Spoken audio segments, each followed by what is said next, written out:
சரி, இப்போ நம்ம என்ன பார்க்க போகிறோம் அப்படின்னா, இதுக்கு முன்னாடி நான் அப்படியே குமுறி பேசிகிட்டு இருந்தேன்ல, அந்த குமுறலோட படித்து அர்த்தம் என்ன அப்படின்றத படிக்க போகிறோம். இப்போது நான் ஃபஸ்ட்டே வந்து இதை ரொம்ப வளவலன்னு இழுத்து சொல்லிட்டேன் அப்படின்றதுனால இதை படித்த உடனே எல்லாம் புரிஞ்சிடும் தான் நான் நினைக்கிறேன். ஏன்னா ரொம்ப ஈஸியான வார்த்தைகளில் தான் நான் போட்டிருக்கேன். ஒரு வேளை இது புரியாத பட்சத்தில் அரைகுறை ஆடைகளின் அலங்கரிப்பு, ஆகச்சிறந்த படைப்புகளின் ஒத்திவைப்பு.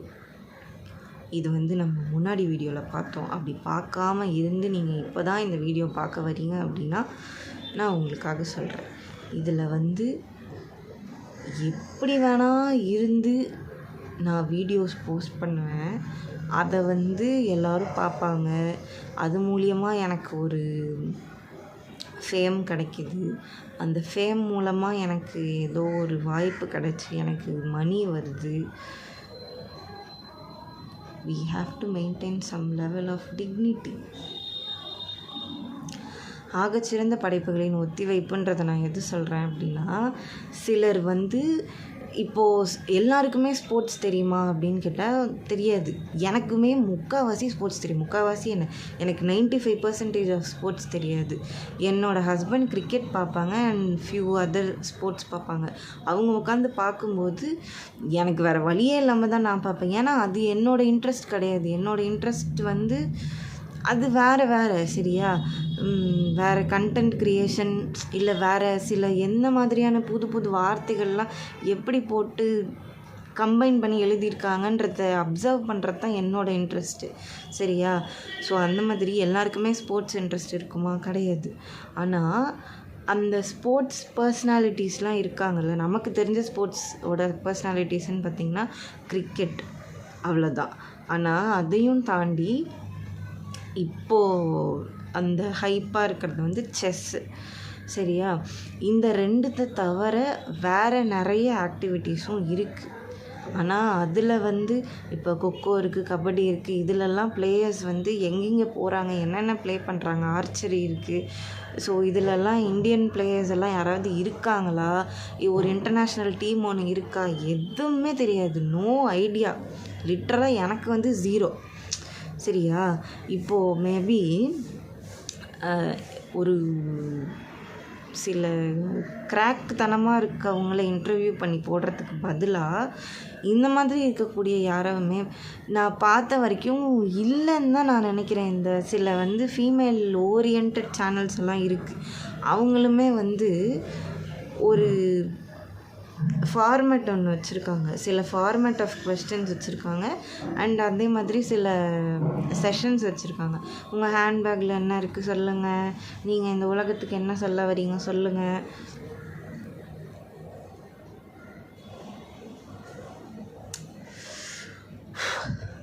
எனக்கு எந்த அளவுக்கு கோபம் வருதுன்னா, உண்மையாக எனக்கு வந்து அது என்னோடய மூஞ்சில் தெரியுது. நான் என்ன கம்முன்னு இருந்தாலும் என்னோடய மூஞ்சில் அது தெரியுது சரியா. அப்படி இருக்கப்போ இதை வந்து என்னன்னு சொல்ல, நம்ம வந்து எந்த மாதிரியான கண்டென்ட்ஸை வந்து கன்சீவ் பண்ணிக்கிறோம், நம்ம எதெல்லாம் அப்சர்வ் பண்ணுறோம், நம்ம இக்னோர் பண்ணாமல் ஏன் இதெல்லாம் நம்ம வளர்த்து விட்டுட்டு இருக்கோம். நம்ம இவ்வளோ வளர்த்ததுனால தான் இப்போ டிவி ஷோ வரைக்கும் வந்துடுச்சு. சும்மா ஒரு சின்ன ஸ்க்ரீனில் பார்த்துட்டு இருந்தால் அந்த அப்படிப்பட்ட நபர்கள் எல்லாமே இப்போ ஒரு டிவி ஷோ ஒரு ஒரு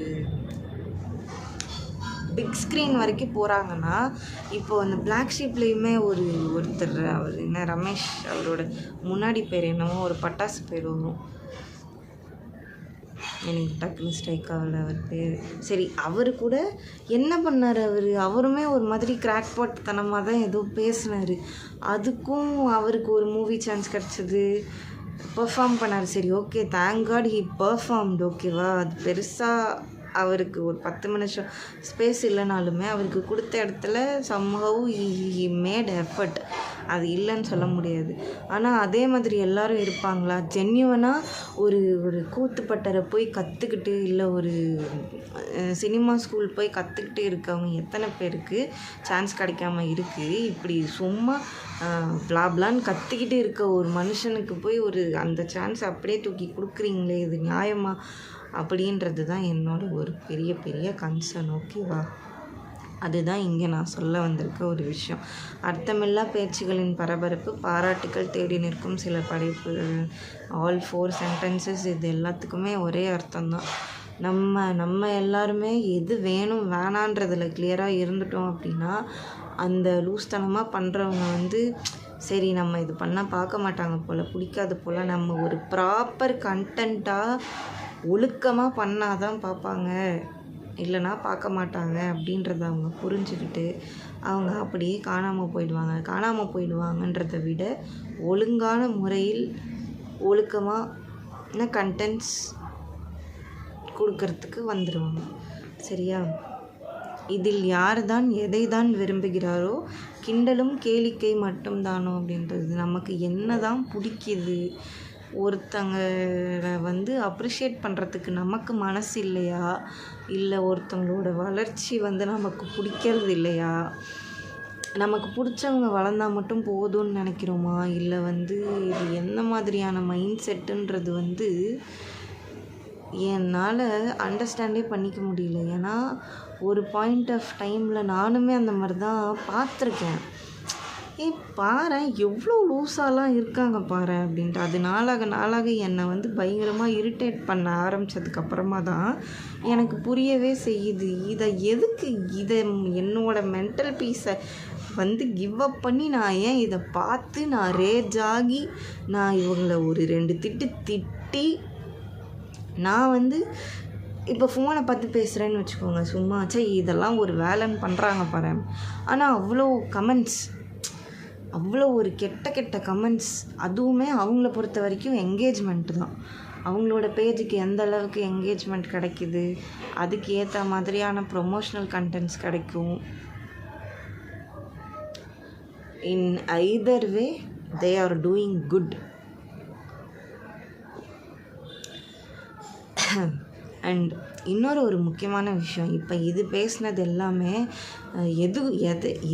இதுவும் உனக்கு ஒன்றாடா அப்படின்ற மாதிரி இருந்தது எனக்கு இது எழுதும்போது. இந்த ஃபஸ்ட்டு 6 லைன்ஸ் இதுக்கப்புறம் போக என்ன மாதிரி இருந்தது அப்படின்னு கேட்டிங்கன்னா, நம்ம எல்லாருமே யாரையோ ஒருத்தரை, இந்த உலகத்தில் இருக்கக்கூடிய யாரையோ ஒருத்தரை கம்பேர் பண்ணால் நம்ம நல்லா தான் இருக்கோம். இப்போ பார்த்திங்கன்னா நமக்கு ஒரு 3 வேளை சாப்பாடோ, இல்லை ஒரு அதிகபட்சமாக ஒரு 2 வேளை சாப்பாடோ, நம்ம ஒரு ஃபுல் மீல் சாப்பிட்டுட்டோம்னாலே வேறு யாரோ ஒருத்தரை விட நம்ம நல்லா தான் இருக்கோம்.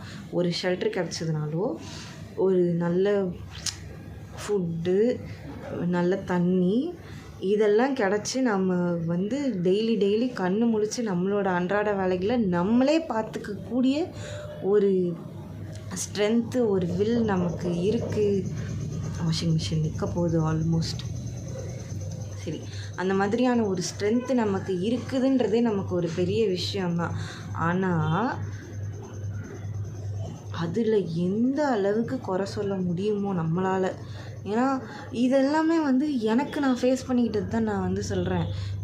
எனக்கு இது இல்லை, என்னால் இது வாங்க முடியல, என்னால் இது செய்ய முடியல. உண்மையாக நான் அப்படி தான் இருந்தேன்.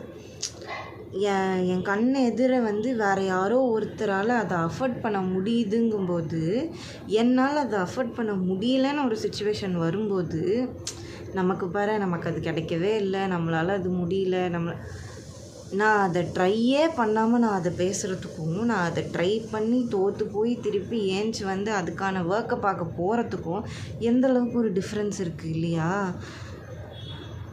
இதை தான் நான் அடுத்த கொஞ்சம் லைனில் சொல்லிகிட்டு இருந்தேன். குறையில்லா பிறவியின் முழுமைத்தன்மை என்றும் யாரும் கவி பாடியதே இல்லை. இப்போது நம்ம கோயிலுக்கு போகிறதே எதுக்காக, நான் இதை ரியலைஸ் பண்ணதுலேருந்து நான் அதை கேட்குறதே நிறுத்திட்டேன். லிட்ரலாக நான் நிறுத்திட்டேன். எனக்கு வந்து I am feeling very very grateful and thankful for what I ஆம் நவ் அட் திஸ் செகண்ட் வரைக்குமே. சரியா? இப்போ என்னால் வந்து என்னோடய வேலைகளை யாரோட ஒரு என்ன சொல்கிறது, ஒரு உதவியும் இல்லாமல் நானே பண்ணிக்க முடியுது அப்படிங்கும்போதே நான் இந்த உலகத்தில் இருக்கக்கூடிய ஒரு பாதி பேரை விடவும் நல்லா தான் இருக்கேன். ஏன்னா சிலரால் வந்து அடுத்தவங்களோட உதவி இல்லாமல் செயல்படவே முடியாது. ஏன்னா அவங்கெல்லாம் maybe they will be challenged in somehow. சரியா?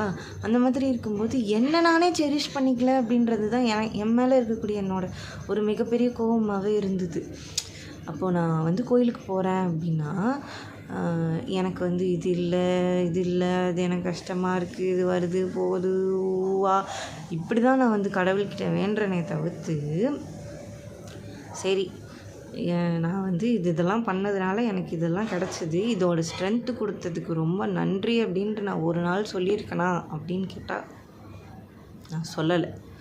ஆனால் அது வந்து ஏதோ ஒரு நாள் இப்போ வந்து சைலன்ஸ் எல்லாத்துக்குமே பதில் சொல்லணும்னு சொல்லுவாங்கள்ல, அந்த மாதிரி நான் என்னமோ யோசிச்சுட்டு நான் கம்முன்னு இருக்கேன்.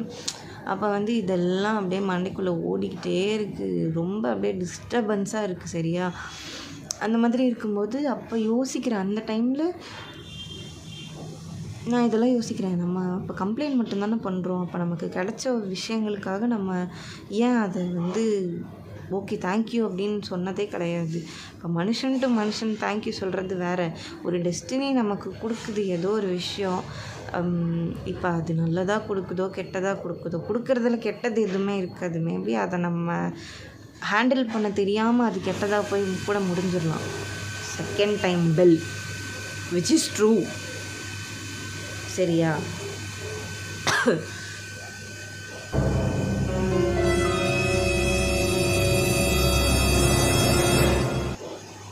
நிற்கிதா இது வேறு ஒரு 10-12 செகண்ட் வரைக்கும் போகும். சரி, ஓவர்லாப் ஆனாலும் பரவாயில்ல, நம்ம அதை பேசுவோம். முதல்ல நான் இதை படிச்சுட்டு சொல்கிறேன். குறையில்லா பிறவியின் முழுமைத்தன்மை என்றும் யாரும் கருதிப்படுகிறதே இல்லை. இதுதான் வந்து சொன்னது. குறை கூற மட்டுமே உரையாடல்கள் நீளும். இப்போது இதை எதுக்காக சொல்கிறேன் அப்படின்னா, நம்ம ஒரு குரூப் ஆஃப் ஃப்ரெண்ட்ஸ் சேர்ந்து பேசுகிறோன்னு வச்சுக்கோங்களேன். பசங்க வந்து மேபி ஒரு டீ கடை போடுறத பற்றியோ, இல்லை நெக்ஸ்ட்டு பிஸ்னஸ் பண்ணுறத பற்றியோ, இல்லை அவங்களோட கிரிக்கெட்ஸ் ஆர் அவங்க பண்ணக்கூடிய அந்த டர்ஃப்க்கு போய் விளையாடக்கூடிய அந்த மாதிரி மேபி பேசுவாங்களோ என்னவோ பேசுவாங்க, இல்லை அவங்களோட கஷ்டத்தையும் ஷேர் பண்ணிப்பாங்க. ஒரு பாய்ஸ் கான்வர்சேஷன் எனக்கு எப்படி இருக்கும்னு எனக்கு தெரியாது.